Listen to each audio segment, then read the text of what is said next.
Quantos aqui hoje têm uma expectativa em Deus? Se eu falar para vocês terem uma expectativa na igreja, a igreja falha. Se eu falar para vocês terem uma expectativa no pastor, pior ainda, aí vocês estão lascados. Mas se você tiver expectativa em Deus, você só sai daqui depois do Espírito Santo tocar você. Se você tiver com expectativa no Senhor, você só sai daqui depois de ser tocado por Deus. Eu queria que você abrisse a sua Bíblia, lá em Mateus capítulo 21. Tem uma porção muito preciosa que nós queremos compartilhar e queremos falar um pouquinho sobre ela.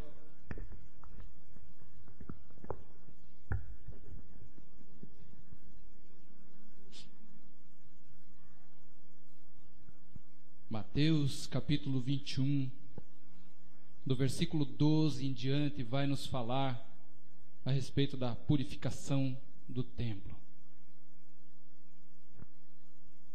E diz assim a palavra ali, do versículo 12 em diante: E entrou Jesus no templo e expulsou todos os que vendiam e compravam no templo, e derribou as mesas dos cambistas e as cadeiras dos que vendiam pombas. E disse-lhes: Está escrito, a minha casa será chamada casa de oração, mas vós tende convertido em covil de ladrões. E foram ter com ele ao templo cegos e coxos, e os curou.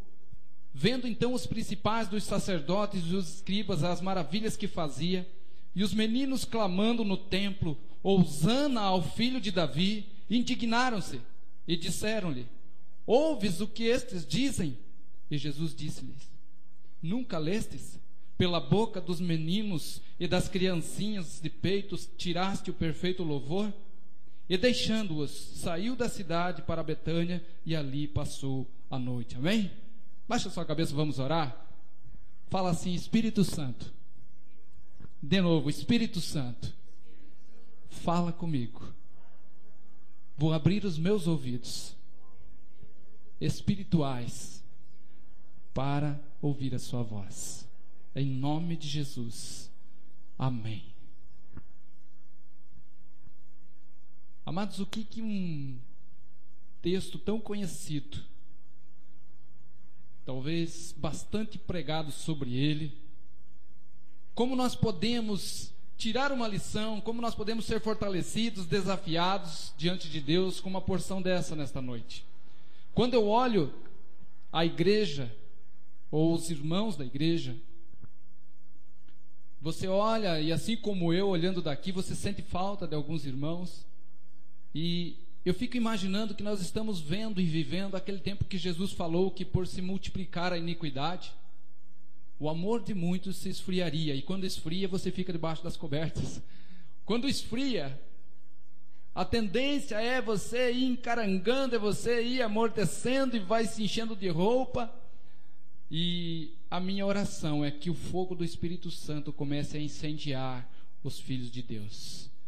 Eu creio que quando nós olhamos para uma passagem como essa, tem muitas lições que nós podemos tirar. Como eu falei no domingo passado, nós viemos de uma sequência de ministrações onde nós trazíamos uma interrogação, e de um tempo para cá o Senhor tem nos levado a trabalhar de uma forma diferente, a ministrar de uma forma diferente, e até o pastor Christian, que esteve aqui, trouxe uma palavra no sentido de a gente estar identificando algumas situações, alguns comportamentos e alguns grupos de pessoas.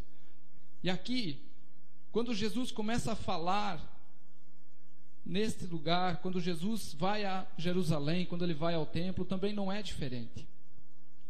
Eu preparei nesta noite, e eu gostaria de ser bem fiel ao que o Senhor me entregou durante o dia. Eu acordei, peguei a Bíblia do lado da cabeceira, e a Merinha virada, deitando dormir, e eu não queria acender a luz, e comecei a ler esse texto, e Deus começou a falar comigo, e eu tive que me levantar, ir lá para frente do meu computador e começar a escrever. E passou da hora do almoço, e quando eu vi, eu estava lá. O Senhor começou a falar comigo neste texto. Começou a mostrar alguns comportamentos, começou a mostrar algumas atitudes, começou a mostrar o que ele aprovava e o que ele não aprovava naquele lugar. E eu creio que vai ser de grande ajuda para nós nessa noite. Portanto, você Não liga não se eu olhar mais para o que eu escrevi do que para você, porque eu quero ser fiel ao que Deus me entregou nessa noite. O que nos sugere esse texto? Se você viesse subir aqui para ministrar, de que ponto você partiria? O que sugere para você? O que ele ensina? O que ele anuncia e o que ele denuncia nesse texto? Isto porque, queridos, quando nós olhamos, pensando de uma maneira, agora no tempo da graça, a ideia de templo mudou radicalmente depois que Jesus ressuscitou. Ela vinha trazendo a ideia de templo, o templo de Jerusalém. Ela vinha trazendo a ideia de templo desde o templo de Salomão. Mas quando Jesus ressuscita, a ideia de templo agora é nosso corpo, nosso coração, a igreja como um só. Em João capítulo 2, quando está narrando esta mesma palavra, quando Jesus expulsa os cambistas, Jesus derruba os lugares que ali tem, os fariseus chegam e perguntam para ele: com que autoridade você faz isso? Que autoridade você tem para fazer isso neste lugar? E Jesus, a partir do verso 18, do 19, diz assim: derribai este templo, e em 3 dias o levantarei. Disseram, pois, os judeus: em 46 anos foi edificado esse templo, e tu levantarás em 3 dias. Mas ele falava do templo do seu corpo. Quando, pois, ressuscitou dos mortos, os seus discípulos lembraram-se do que ele te dissera e creram na Escritura e na palavra que Jesus tinha dito. Quando Jesus faz isso e eles dizem: foi 46 anos que nós levamos para levantar esse templo. E agora você diz que em 3 dias você derruba e levanta. E a Bíblia diz que eles não entendiam que Jesus falava do seu corpo. Mas agora, quando Jesus ressuscita, a ideia da palavra, a ideia da Bíblia é que o corpo agora é a igreja. O corpo de Cristo agora é a reunião dos santos. O corpo de Cristo agora é a Assembleia dos Santos. Se você for rápido de endereço, se for lá comigo em Efésios 2, 22 e 23, vai dizer assim: e sujeitou todas as coisas aos seus pés, e sobre todas as coisas o constituiu como cabeça da igreja, que é o seu corpo, a plenitude daquele que cumpre tudo em todos. Ou seja, queridos, agora a ideia de templo não é mais um lugar, a ideia de templo não é mais um local, mas é o coração de cada um de nós, a forma com que nós absorvemos e recebemos a palavra. Mas também a reunião, como nós olhamos aqui, cada um que aqui está, também as pessoas, quando é anunciado lá fora a palavra, quando é anunciado lá fora o evangelho, a ideia de templo para eles ainda não é o meu e o teu coração. A ideia de templo para eles, para se reunir, ainda é um local, ainda é um lugar. Então, quando nós pensamos assim, nós podemos dizer que a reunião, essa reunião que nós estamos tendo aqui, nós estamos no templo. Nós estamos num lugar onde deve ser um lugar onde cultuamos, deve ser um lugar onde nós buscamos a Deus, deve ser um lugar onde o sobrenatural de Deus esteja presente. Como eu disse há alguns tempos aqui, se na casa de Deus não for o lugar do sobrenatural de Deus, eu não sei mais onde é. Porque quando você vai no mercado, você espera comprar alguma coisa de mercado. Você vai na farmácia, idem. E quando você vai na casa de Deus, qual é a expectativa? Com que coração você vai para receber do Senhor? O templo hoje são os corações humanos que pela fé invocam a Jesus Cristo como seu Senhor. Porém, Jesus foi ao lugar onde aparentemente fosse o lugar de encontro destes que, por professar a mesma fé, cultuariam a Deus juntos. Eu quero que você abra comigo, eu quero que você leia um texto comigo, Salmos 89. Salmos 89.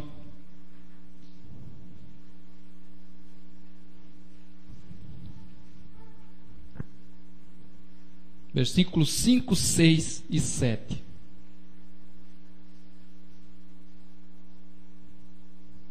Diz assim: e os céus louvarão as tuas maravilhas, ó Senhor, e a tua fidelidade também na Assembleia dos Santos. Pois quem no céu pode igualar-se ao Senhor? Quem é semelhante ao Senhor entre os filhos dos poderosos? Deus deve ser em extremo tremendo na Assembleia dos Santos e grandemente reverenciado por todos os que o cercam. Esse texto diz que Deus deve ser em extremo, tremendamente reverenciado na Assembleia dos Santos. Isso fala da reunião. Isso fala desse momento que nós vivemos juntos aqui. A palavra assembleia, ela quer dizer reunião festiva de todo o povo para celebrar. Nós somos templo do Espírito Santo, nós individualmente, nós abrigamos o Espírito Santo como templo, mas quando nós nos reunimos, este é o momento da Assembleia dos Santos. E se é uma Assembleia dos Santos, a Bíblia diz que é um tempo festivo, um tempo para celebrar. Aí você pergunta, mas eu preciso ter motivos para celebrar, e é aí que nós vamos chegar lá no final, que Deus sempre vai nos dar motivo para celebrar, se nós tivermos um coração sensível para dar graças a Deus, até pelas coisas mais simples da vida. Às vezes nós esquecemos de adorar a Deus e dar graças a Deus até pelas coisas mais simples da vida. Eu compartilhei com o irmão ali, e sem querer ser grosseiro, mas quando foi para começar os banheiros, antes que os pedreiros viessem com a parte técnica, eu, o Valdomiro, o Robert, pegamos ali para quebrar as cerâmicas que haviam. E como a marreta se quebrou, fui lá e comprei uma de 2 quilos, não tinha de 1. Continuamos a quebrar. E eu não sei se eu bati, eu não sei o que eu fiz, que o meu braço, não sei se foi nervo, mas depois daquele dia, qualquer excesso de movimento no meu braço, ele incha e começa a doer, que eu mal consigo segurar uma caneca na mão. E na sexta-feira, eu ajudando a baixinha lá a limpar e a tirar a massa dos azulejos do banheiro, a levar algumas caliças para fora. Queridos, quando chegou o final da tarde, eu fui ao banheiro, eu não conseguia me limpar. A minha mão não fazia isso. Aí eu falei, Deus, como a gente tem que dar graças ao Senhor até por coisas simples. Sabe o que é isso? Uma coisa que é tão simples, parece corriqueira, grosseira, mas eu, na dor que eu sentia no braço, eu não conseguia fazer a minha higiene. Eu tive que praticar com a mão esquerda. Já pensou nisso? Que às vezes você respira, às vezes você anda normalmente, às vezes você trabalha, às vezes você tem esforço, você tem saúde, e às vezes nós só agradecemos a Deus muitas vezes se acontecer uma grande coisa, um grande milagre, algo sensacional, uma grande promoção, um grande aumento, mas as pequenas coisas, o cotidiano da nossa vida, nós não glorificamos a Deus. E quando eu saí do banheiro e fui lá fora, eu falei, Deus, obrigado pela saúde quando eu estou com ela. Obrigado, Senhor. Obrigado quando não dói nada.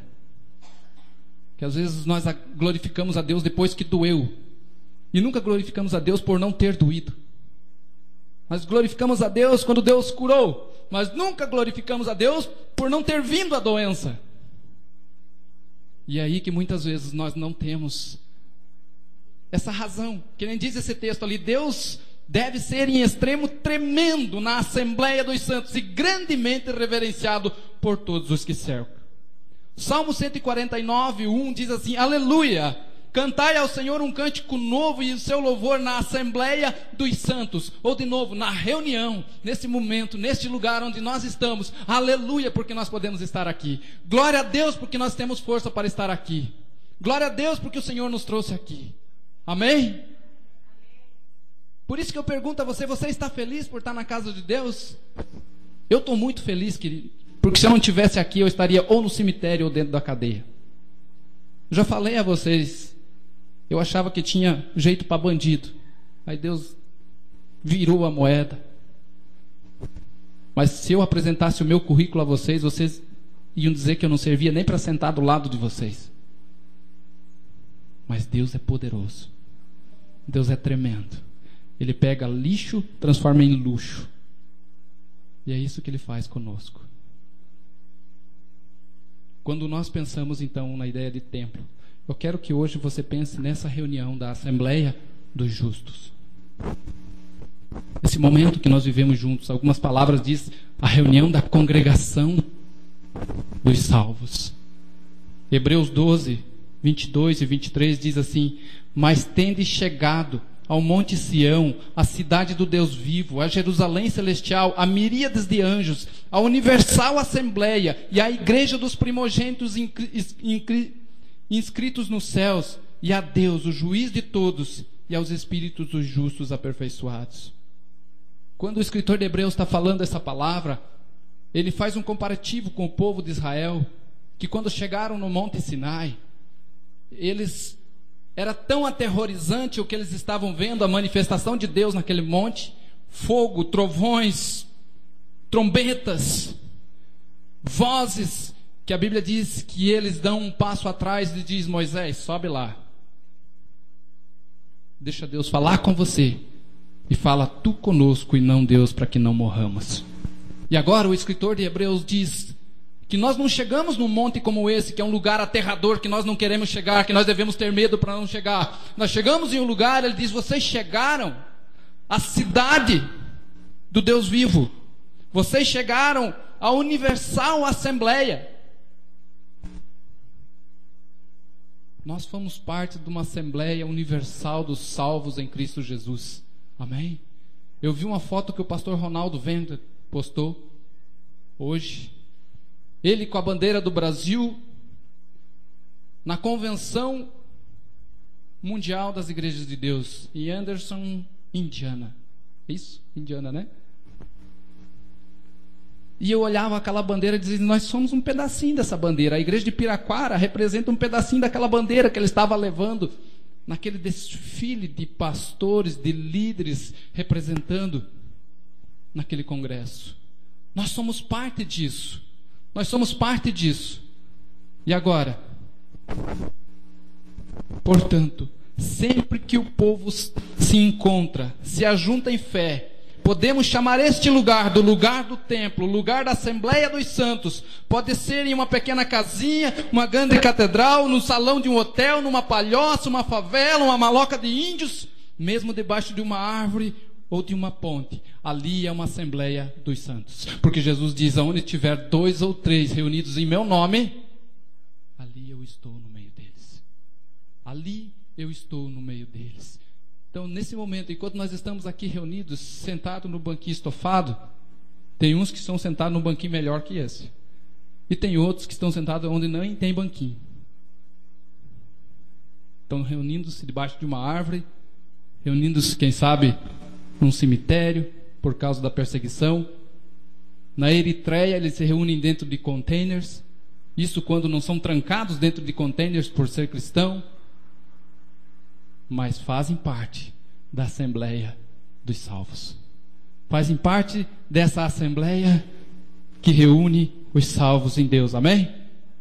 Agora, sabendo que Jesus está no nosso meio, que nós somos aquele como Jesus estava passeando ali, sabendo que Jesus está no nosso meio, quais são as revelações que esse texto de Mateus nos apresenta? O que a presença de Jesus no nosso meio nos revela? Quando ele passa em inspeção no templo, como aquele general que faz aquela fila de soldados. Eu não servi e nem servia para servir. Eu acho que se servisse era para a bucha de canhão. Mas eu escutei falar que faziam filinha indiana e passava ali o comandante com um algodãozinho. Passava aqui, se ficasse uma lasquinha do algodão, porque não foi feito bem a barba, castigo nele. Mas Jesus, ele não castiga ninguém, ele só aponta e diz: você precisa melhorar aqui. Diferente de um general. E o que Jesus nos revela? Primeira coisa que Jesus revela: as falsas razões de alguns de nós em um ajuntamento como este. Jesus inicialmente denuncia pessoas que fazem do ajuntamento do povo de Deus um bom negócio. Um bom negócio. E hoje não é diferente. Hoje não é diferente. os cambistas, os que vendiam, que foram ao templo não para adorar, mas para fazer um bom negócio. Queridos, hoje há cultos inteiros sendo gerados, pessoas ajuntadas com uma motivação de bons negócios e não uma motivação genuína de culto a Deus. Basta você assistir alguns programas de televisão que infelizmente tem um horário tão grande, que poderia ser tão bem aproveitado, e você vai ver o testemunho dessas pessoas. Raramente você vê uma pessoa testemunhando que Deus curou, que Deus restaurou, que Deus salvou. O testemunho é: eu estava quebrado, agora tenho 2 carros, 3 empresas, casa na praia. Eu estava falido, e agora eu levantei minha empresa, comprei a do outro do lado. Porque cultos inteiros são gerados para levar a pessoa a buscar um bom negócio. Tem até a reunião dos 318, a reunião dos empresários, a reunião daqueles que têm empresa, a reunião daqueles que precisam crescer na sua vida financeira. Pessoas que fazem de um ajuntamento de Deus um lugar para se fazer bons negócios. Quais são as motivações que nos trouxeram aqui hoje? Jesus também detecta, além daqueles que vendiam, os campistas, também detecta e denuncia o culto mecanizado. Fala para quem está do teu lado: o culto mecanizado. O que é isso, queridos? O que é um culto mecanizado? Culto mecanizado não é aqueles que vendem o culto, é aqueles que compram o culto. Porque só tem venda onde existe quem compra, senão vai à falência. Só consegue vender um produto se ele tiver boa saída para ser comprado. Então, Jesus também nesse texto da purificação do templo denuncia o culto mecanizado. Não os que querem fazer um bom negócio, mas os que se servem do bom negócio. O pacotão da bênção, o culto plastificado. Você já viu um culto plastificado? A pessoa vai lá, ela não precisa fazer nada, ela só senta e recebe, e as pessoas pagam, fazem para ela, e ela se serve desse culto. A lei mandava que as pessoas levassem uma oferta ao templo para ser sacrificado a Deus. Porém, isso tinha que ser uma expressão do estilo de vida de cada pessoa. Lembra que Deus instituiu: olha, se você não tiver muitas posses, você pode levar um pombinho, mas cria esse pombinho. Se você for levar uma ovelha, você pode levar uma ovelha, mas você vai criar aquilo gerava esse compromisso, esse comprometimento, dizer: eu vou levar a minha oferta ao Senhor, eu vou preparar a minha oferta ao Senhor. E isso fala do quê? Isso fala do nosso coração estar sendo preparado para uma reunião como essa. Das muitas vezes que nós chegamos num lugar como esse e dizemos: eu não senti nada, eu não consegui sentir nada, é porque acabou de sair do sofá, torcendo para o Brasil, dando pulo e grito, mas aqui não consegue nem adorar a Deus. Porque ela sabe que vão servi-la com o culto. Quem sabe hoje você não compra ovelha, você não compra pombo, você não compra boi. Mas se não tiver uma motivação correta para estar na casa de Deus, você ainda hoje está comprando um pacote da bênção. Ainda hoje você corre o risco de estar comprando um pacote da bênção. Pombinhos que eles criavam tinham que ser levados, ovelhas que eles criavam, bois que eles criavam, e isso gerava uma expectativa de que chegasse logo o dia em que diante do altar fosse imolado em aroma suave aquele animal que zelosamente foi cuidado para ofertar ao Senhor. Você já pensou, o pai, aquela ovelhinha nasceu bonitinha e diz: essa eu vou levar no final do ano lá em Jerusalém. Aí está lá o Joãozinho e o Pedrinho, quer montar a cavalo na ovelhinha para brincar. Não, essa não, nessa não, porque essa é do Senhor. E se ela se machucasse, se quebrasse, já não servia. A Bíblia diz que tinha que ser um animal perfeito. Então, a pessoa cuidava daquele animalzinho, criava com carinho. Quantos aqui tem cachorrinho de estimação? Se você tivesse que criar ele 1 ano, trazer aqui para sacrificar ao Senhor, para ser agradável a Deus o teu culto, como seria? Tem gente que fala: não, o meu cachorrinho não. Mas era isso, eles criavam a ovelhinha, cuidavam dela, não deixava ela se machucar, para no final levar uma oferta aceita ao Senhor, que pudesse ser aceita ao Senhor. A pessoa, para ela continuar o seu culto diante de Deus, ela começava com a oferta. Se você for olhar a disposição do tabernáculo, começava com o altar. Chegava-se e sacrificava-se no altar. Se não fosse aceita a oferta, não adiantava nem continuar ali para dentro. Então a pessoa cuidava daquele animalzinho, e isso se perdeu. E quando Jesus chega no templo, ele chega e olha e vê ali pessoas, não só os espertalhões da religião que começaram a vender um culto, mas aqueles que também começaram a comprar o culto.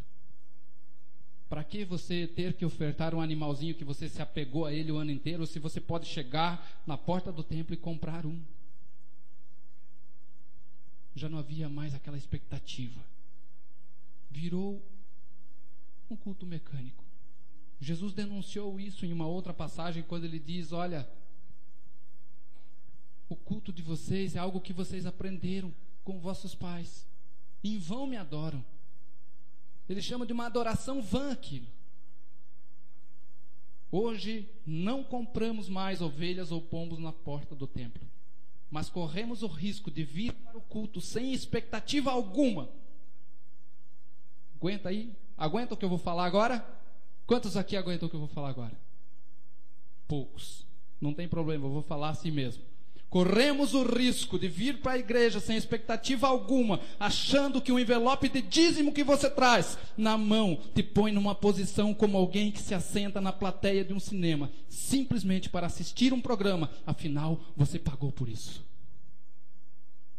O recepcionista vai te dar boas-vindas. O dirigente vai ler um texto de saudação para você. O louvor vai tocar para você. O pastor vai pregar para você. O Isaías e sua turma vai servir a cantina. Pacotão da bênção. E vai ser um pacotão da bênção, isso se as músicas te agradarem e a mensagem não denunciou o teu pecado e o pastel não demorou para sair. Olha como é sério, e nós corremos o risco de estar comprando um pacote da bênção. Se nós viermos para a igreja não para agradar a Deus, mas para sermos agradados, nós corremos o risco de cair no engodo que as pessoas do templo estavam caindo. Fala para o irmão que está do teu lado, para ele não ficar tão sério. Diz: irmão, Deus não vende o pacote da bênção. Ou você traz o seu sacrifício a Ele, ou não há nada que a igreja ou o pastor possa fazer para que o teu culto seja aceito diante dEle. Ou você traz o teu sacrifício, ou não há nada que a igreja ou o pastor possa fazer para que o teu culto seja aceito diante dEle. Não anotei ali, mas lembrei, se você chegar em casa e ler Malaquias, você vai encontrar Deus dizendo assim: olha, vocês têm me desagradado. E as pessoas dizem: mas no que nós te desagradamos, Senhor? E Deus diz: quando vocês acham que o meu altar é impuro, tendo um animal saudável, trazem o coxo. Quem dera houvesse alguém que fechasse as portas para que nem houvesse culto. Deus dizendo: eu não consigo me agradar dessa oferta. Eu não consigo sentir o cheiro do aroma agradável dessa oferta, porque vocês só estão me entregando o coxo. Vai lá comigo, eu lembrei, vamos ler, porque senão você vai chegar em casa e não vai ler, então eu vou ler aqui. Vai lá, Malaquias.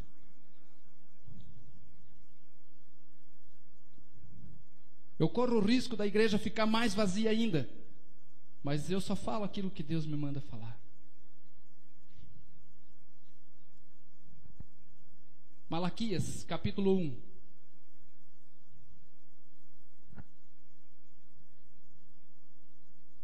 Não estava no script, mas eu vou ler com você. Começa dizendo assim: peso da palavra do Senhor contra Israel pelo ministério de Malaquias. E eu vos amei, diz o Senhor, mas vós dizei: em quem nos amaste? Não foi Esaú, irmão de Jacó? Disse o Senhor: todavia eu amei a Jacó e aborreci Esaú. E fiz dos seus montes uma assolação e dei a sua herança aos dragões do deserto. E ainda que Edom diga, empobrecidos somos, porém tornaremos a edificar os lugares desertos, assim diz o Senhor dos Exércitos: eles edificarão e eu destruirei, e lhes chamarão termo de impiedade, povo contra quem o Senhor está irado para sempre. E os vossos olhos o verão, e direis: o Senhor seja engrandecido desde os termos de Israel. O filho honra o pai, e o servo ao seu senhor. Se eu sou pai, cadê a minha honra? Se eu sou senhor, onde está o meu temor? Diz o Senhor dos Exércitos: a vós, ó sacerdotes, que desprezais o meu nome, dizeis: em que desprezamos o teu nome? Ofereceis sobre o meu altar um pão imundo, e dizeis: em que havemos te profanado? Nisto que dizeis, a mesa do Senhor é desprezível. Porque quando trazeis o animal cego para o sacrificardes, não fazeis mal? E quando ofereceis o coxo ou o enfermo, não faz mal? Ora, apresenta ao teu príncipe. Terá ele agrado de ti?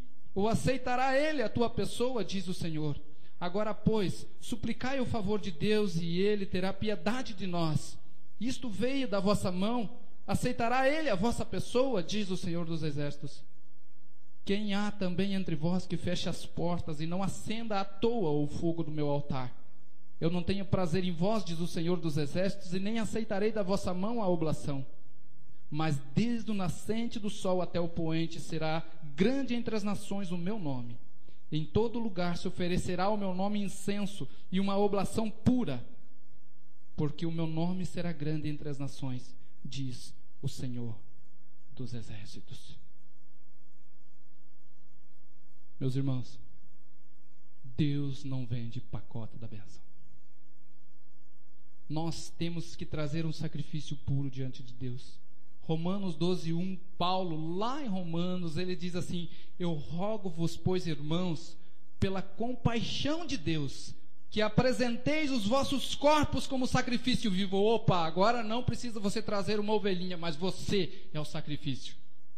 Você não precisa mais trazer um pombinho, você não precisa mais trazer um boizinho.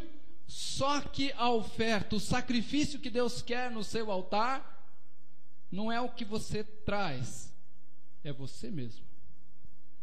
Paulo diz: eu rogo-vos que vos apresenteis como um sacrifício vivo. A ideia do sacrifício era que aquilo que era levado para o Senhor em sacrifício fosse queimado no altar.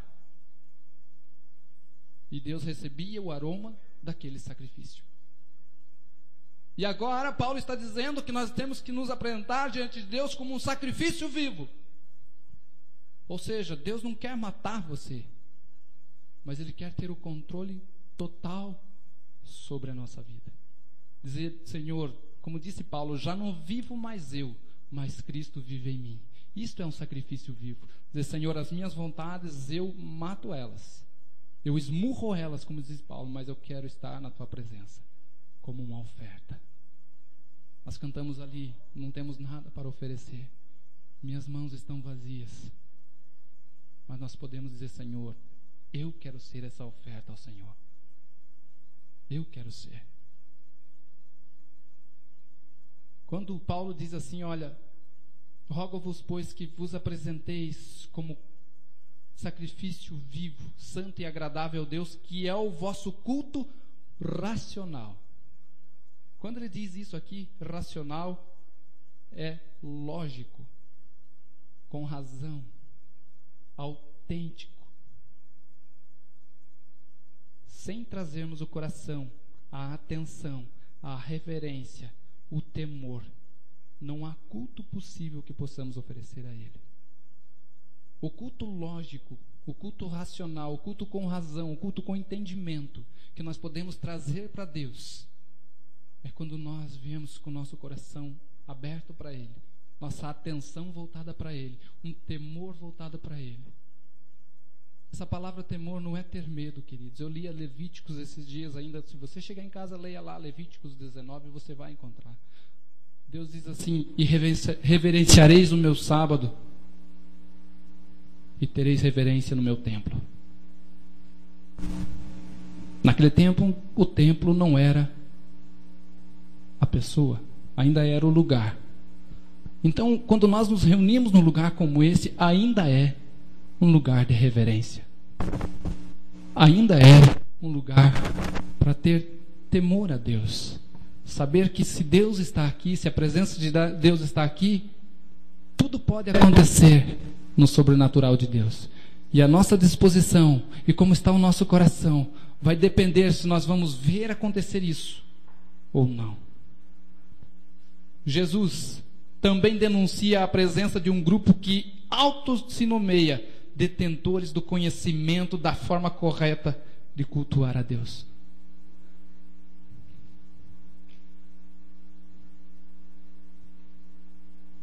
É aqui. Eu aprendi que a minha doutrina é aqui. Se louvar, tem que levantar a mão esquerda. Se bater palma, se o pastor pregar sem gravata, não é um bom culto. Isso é um risco, queridos. Essa doença pode atacar especialmente quando achamos que já somos maduros e experientes o suficiente na fé.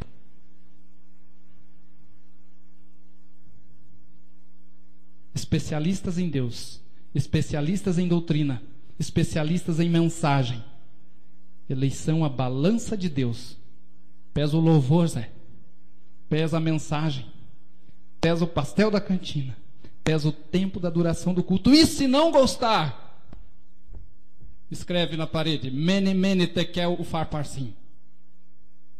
Pesado fosse na balança e encontrado em falta. Juízes de Deus, técnicos de Deus, os Felipões de Deus. Afinal, Deus precisa deles para detectar os detalhes que passam despercebidos por Ele. Eclesiastes 4,13 diz que melhor é o jovem pobre e sábio do que um rei velho e insensato que não se deixa mais a demonstrar, ensinar ou aconselhar.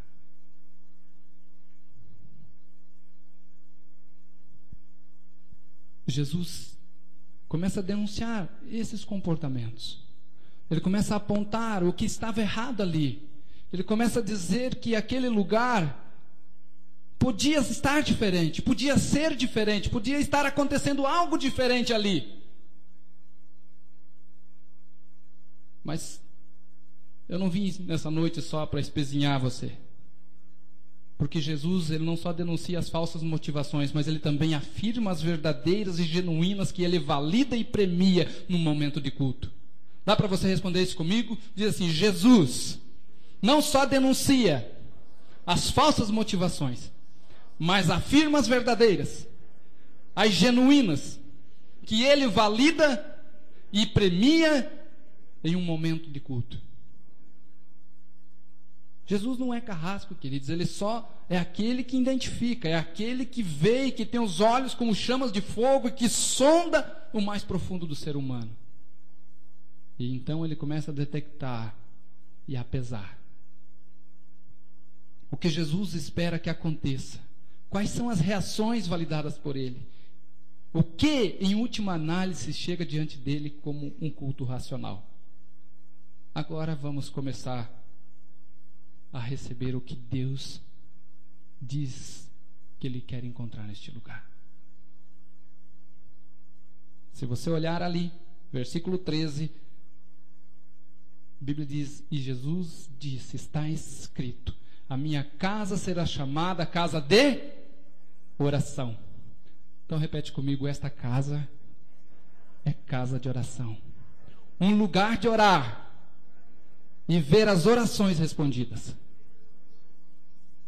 Esta casa será chamada casa de oração.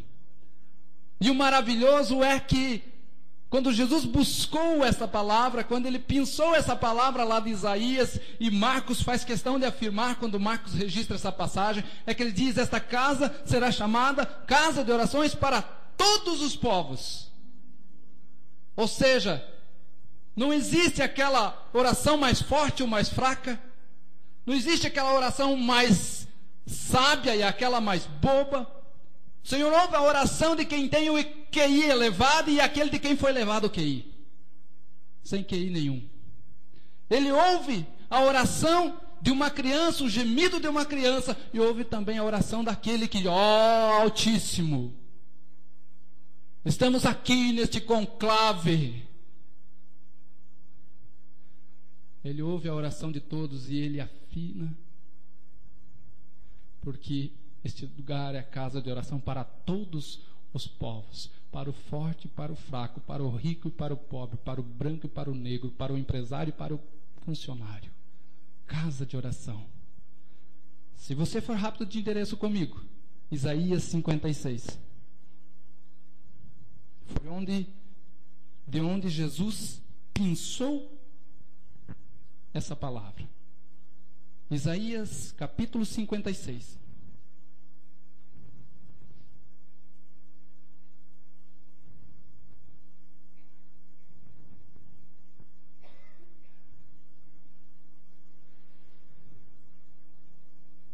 Versículo 6. Diz assim: e aos estrangeiros que se reúnem ao Senhor, porque nós, queridos, aos olhos de Israel, somos os estrangeiros, os gentios. E hoje nós somos da Assembleia de Deus Universal. Olha só, somos da Assembleia, somos da Universal, somos da Mundial. Veja só, hein? E aos estrangeiros que se reúnem ao Senhor para o servirem e para amarem o nome do Senhor, sendo deste modo servos seus, todos os que guardarem o sábado, não o profanando, e os que abraçarem o meu pacto, sim, a esses os levarei ao meu santo monte, os alegrarei na minha casa de oração. Os seus holocaustos e os seus sacrifícios serão aceitos no meu altar, porque a minha casa será chamada casa de oração para todos os povos. Assim diz o Senhor Deus, que ajunta os dispersos de Israel. Ainda juntarei a ele, além dos que já se ajuntaram. Olha só. Ele havia juntado Israel, ele diz, ainda tem gente para ser juntada. E aí entrou eu e você nesse plano. Os estrangeiros de Deus. E ele diz que ele ouve a nossa oração. Fala para quem está do lado, Deus ouve a tua oração. Olha lá, este lugar é onde os que fazem parte da Assembleia dos Justos invocam o nome daquele que domina as tempestades, aquele que libera os trovões, aquele que dá ordem às ondas do mar, aquele que Isaías 40 diz que ele mede as águas na concha da sua mão, aquele que toma as medidas do céu a palmos, aquele que considera as nações como a gota de um balde, aquele que nem todos os animais da terra serviriam de lenha para o seu altar, aquele cujo diante da sua presença os querubins cobrem o rosto, aquele que diz em Salmos 37 e 23 que os passos de um homem bom são confirmados pelo Senhor e ele deleita-se no seu caminho, e ainda que caia não ficará prostrado, porque o Senhor o sustém com a sua mão, aquele que diz em Isaías 40 que dá vigor ao cansado, multiplica a força aos que não têm nenhum vigor. Os jovens se cansarão e se fatigarão, os jovens certamente cairão, mas os que esperam no Senhor renovarão as suas forças, subirão com asas de águias, correrão e não se cansarão, caminharão e não se fatigarão. É diante desse Deus que eu e você neste lugar podemos levar a nossa oração, amém? Diante daquele, queridos, que na sua vinda, Paulo diz aos Tessalonicenses que com o sopro da sua boca destruirá a manifestação do anticristo. É diante desse Deus que eu e você nesta noite nos reunimos. É diante desse Deus que eu e você estamos neste lugar. Por isso que este lugar é chamado casa de oração. Lugar para apresentar diante de Deus a nossa oração. Além de ser um lugar onde Deus ouve as nossas orações, Jesus também mostra nesse texto que este lugar é um lugar para a dor ser mostrada e para a cura ser obtida. Amém? Repete comigo, é um lugar onde a dor pode ser mostrada e a cura pode ser obtida. Você crê nisso? Porque a Bíblia diz que quando Jesus está fazendo tudo aquilo, quando Jesus limpa o templo, Jesus purifica o templo. A Bíblia diz que coxos e cegos foram até ele e ele os curou. Agora é um lugar de apresentar as nossas mais simples dores ou as mais insolúveis questões. É o lugar, querido, onde você tem que estar com o teu coração aberto. Você quer ver um milagre de Deus na sua vida? Abra o seu coração. Fale para Deus onde dói. É um lugar onde você vem e diz: Senhor, dói no meu coração, eu sinto saudade de alguém, dói no meu coração, dói no meu caráter, dói na minha consciência, dói no meu corpo. Você apresenta as suas dores, aí sim você pode sair com suas curas, porque não há como esconder de Deus. Mas quando nós não manifestamos o que nós precisamos diante do Senhor, como obter a cura? Às vezes você escuta falar com pessoas e diz assim: pastor, eu preciso ir atrás do fulano de tal, porque ele não está bem, ela não está bem. E você sabe que a pessoa não está bem porque ela começa a ir numa decaída, numa decadência na sua vida espiritual, da sua casa. Mas daí você chega até na pessoa e diz: meu querido, como é que você está? A gente está aqui para te ajudar, está aqui para caminhar junto. E a pessoa está com a vida desgraçada e ela diz: está tudo bem, pastor. Ela pode falar isso para mim, pode falar disso para qualquer um de vocês que visitar, estar com ela, mas Jesus sabe que a vida dela está uma desgraça. Se ela não for para Jesus, se ela não correr para os pés da cruz, ela não vai ser curada da sua enfermidade. O templo, a casa de Deus, a casa de oração, é um lugar onde as pessoas chegam e apresentam as suas dores. Se ela não quer entrar e sair o resto da sua vida com a sua dor, com a sua enfermidade, com o seu problema, com a sua falta de transformação na vida, ela tem que chegar diante do Senhor: Senhor, dói aqui. Você já viu um médico, quando alguém vai consultar ao médico, a primeira coisa que ele pergunta: o que você está sentindo? Onde dói? Primeiro, quando você vai no UPA, você já passa ali por uma triagem, eles vão lá medir e já faz ali um questionamento superficial, já para quando chegar a ficha na mão do médico, ele já está sabendo mais ou menos o que você está sentindo. Mas se a pessoa for lá e está morrendo e chega lá e diz: não, o que você tem? Nada. Eu vim aqui porque não tinha o que fazer lá em casa. A mãe queria que eu lavasse a louça, então eu preferi vir para cá. Ela vai voltar para casa sem ter o seu problema resolvido, porque o médico vai dar remédio em cima do quê? Quando a pessoa apresenta diante dele a sua enfermidade.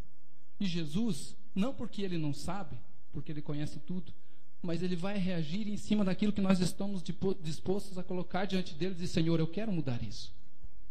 Seja isso numa cura física, seja isso numa transformação do nosso caráter, seja isso numa mudança na nossa vida. É aquilo que nós estamos dispostos a levar diante de Deus, é que Ele vai trabalhar.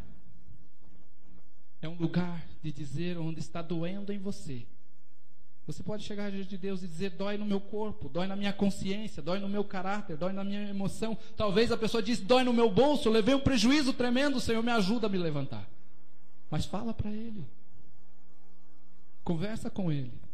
Coloca diante de Deus as tuas frustrações. Portanto, hoje, se você manca, não esconda que você é manco. Se você está cego, não esconda que você está cego. Daí você deve dizer: mas o pastor deve estar louco, não tem nenhum cego aqui. E também não há manco. Isso porque nós não conseguimos ver o que Deus vê no mundo espiritual. Se nós tivéssemos o potencial de ver como Deus, ter a percepção como Deus, nós ia dizer que este aqui é um lugar de cura, de milagres, de curas. Porque muitas vezes nós estamos manquejando na nossa caminhada, na nossa vida. E quando nós vemos, se não levarmos diante de Deus dizendo: Senhor, eu quero curar isso, nós morremos com aquela enfermidade. Você conhece, talvez, eu estou aqui há 6 anos. Tem gente que está muito mais, sabe de muitas pessoas que foram a óbito na sua vida espiritual, porque resolveram e decidiram não mostrar para Deus as suas dores. É a dor com o pastor, é a dor com o irmão, é a dor no meio da casa, mas vai embora com a sua enfermidade, e essa enfermidade lhe mata. Porque ela não consegue chegar no lugar onde é a casa de oração, e lugar onde a dor deve ser mostrada, e colocar diante do Senhor. Ainda, queridos, além de ser um lugar de oração, um lugar onde a cura pode ser obtida, é um lugar de louvor e de renovação das forças. Fala comigo, um lugar de louvor e da renovação das forças. Quando nós olhamos o questionamento daqueles fariseus, quando os meninos estão gritando Hosana ao filho de Davi, eles dizem: ei, manda eles calar a boca. Não está vendo o que eles estão falando? Jesus diz: vocês nunca leram? Nunca leram Salmo 8, versículo 2? Que diz que da boca dos pequeninos e dos que mamam tirarei o... Não. Vai lá comigo, Salmo 8, versículo 2. Jesus aperfeiçoou esse texto. Jesus aperfeiçoou esse texto, e para Jesus, interpretação de Jesus, e está aí alguém que não dá para questionar a exegese dele, é ele. Para Jesus, Salmo 8, versículo 2.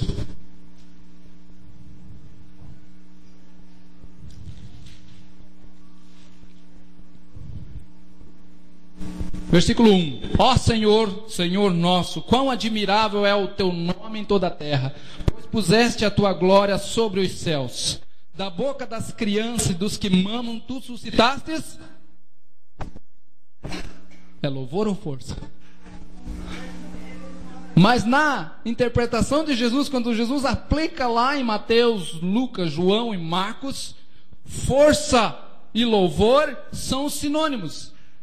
Na interpretação de Jesus, suscitar força ou suscitar louvor, as coisas são sinônimas. Ou seja, querido, quando você louva, por isso que eu motivo você, por isso que eu digo a você, não se contente em vir aqui ver a apresentação do grupo de louvor.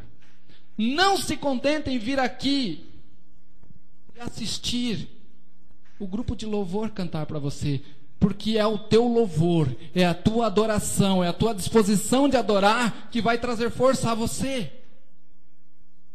A Bíblia diz lá em Neemias, capítulo 8, que quando Esdras começa a ler a lei, e o povo tinha acabado de vir do cativeiro, tinham feito um monte de besteira lá, tinham se casado com mulheres de outras nações, e agora quando Esdras começa a ler a lei, a Bíblia diz que eles começam a chorar. A palavra é lida, Deus fala do juízo, mas Deus também fala da misericórdia, fala do amor, eles já estão sendo restaurados. A Bíblia diz que eles começam a chorar. E no versículo 10 de Neemias 8, a Bíblia diz que Deus diz a Neemias: fala com o povo, que esse é um dia de festa, esse é um dia de alegria, que eles vão para suas casas, comei comidas preciosas, dai bebida aos outros, que a alegria do Senhor é a vossa força.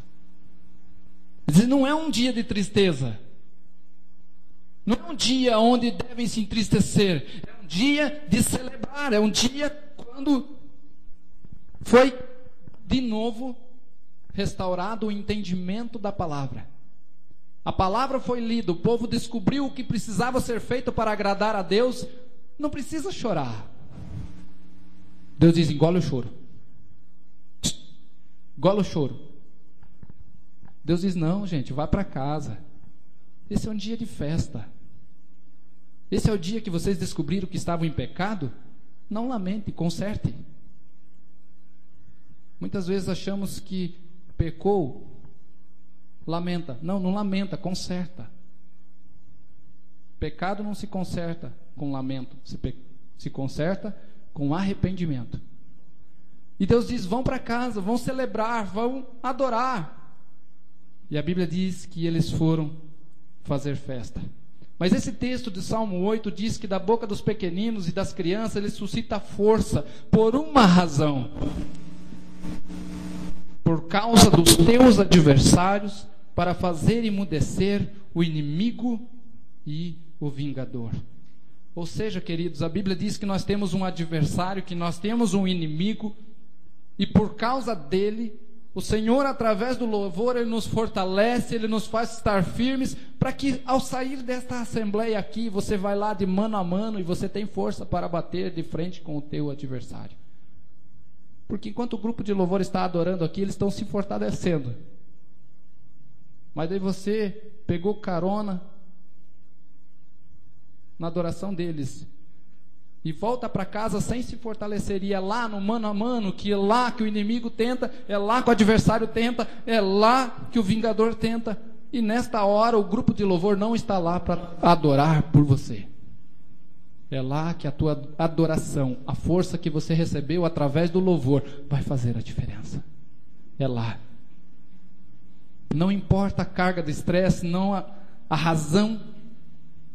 Pode até ser uma razão justificável para murmurar, uma razão para se vitimizar, uma razão para você com o dedo em riste olhar para o céu e questionar o amor de Deus, ainda que o sentimento de indignidade que nos abata. O louvor tem o poder de trazer a alegria de Deus como um antídoto sanador e como um bálsamo para restaurar. Amém?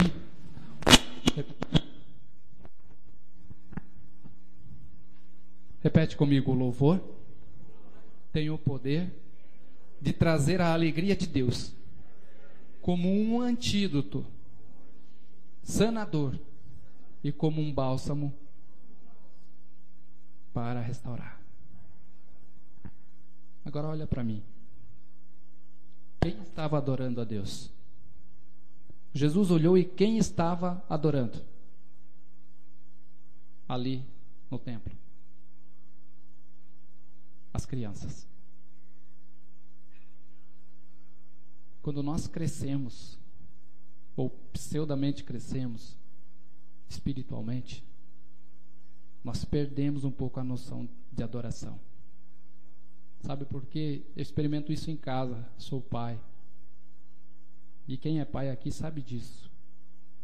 O teu filho, sua filha, se mostra cada vez mais dependente enquanto é pequeno. E quando começa a crescer, já começa a querer se virar sozinho, e já não vê mais o pai e a mãe como seus heróis, já não acha que eles podem lhe defender. Então deixa eu dizer a você, gente grande, autossuficiente, não louva a Deus. Gente grande e autossuficiente desaprende o caminho da gratidão. Jesus diz que se quisermos chegar diante dele, temos que ser como as crianças, ou seja, aqueles que têm Deus como pai, como seu herói, como seu sustentador, como seu provedor, como seu cuidador, como seu socorro, bem presente na hora da angústia. Que olha para o céu e confia que o seu pai sabe tudo, pode tudo, está no controle de tudo e tem razões de sobra para celebrar a Deus. Dá para você repetir?